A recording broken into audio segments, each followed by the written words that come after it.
Des manifestants de tous bords et de toutes couleurs de peau, en armes, une scène qui se répète depuis quelques mois dans certains États américains en pleine campagne présidentielle.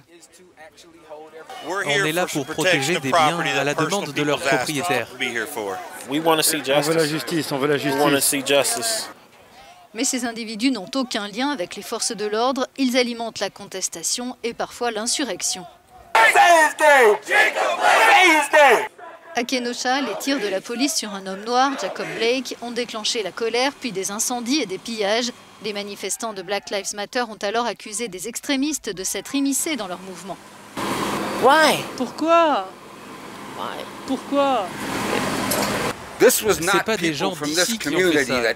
Les habitants ici sont des gens bien, on s'entend bien, noirs, blancs, hispaniques, on s'entend tous bien.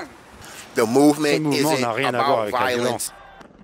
Le camp Trump juge Black Lives Matter responsable de la violence et met en avant le respect de l'ordre, parmi ses slogans, des emplois plutôt que des foules. Dans ses spots, Joe Biden est présenté comme trop mou face aux émeutiers. Le soutien au Black Lives Matter a reculé après un pic cet été.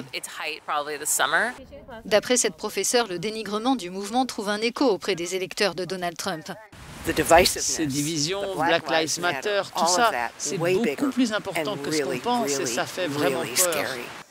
À Kenosha, comme dans d'autres villes, le rôle des miliciens interroge. Kyle Rittenhouse se revendique comme tel. Ce militant d'extrême droite et supporter de Donald Trump est accusé d'avoir tué 2 manifestants à Kenosha. Le propriétaire du magasin pillé salue son intervention.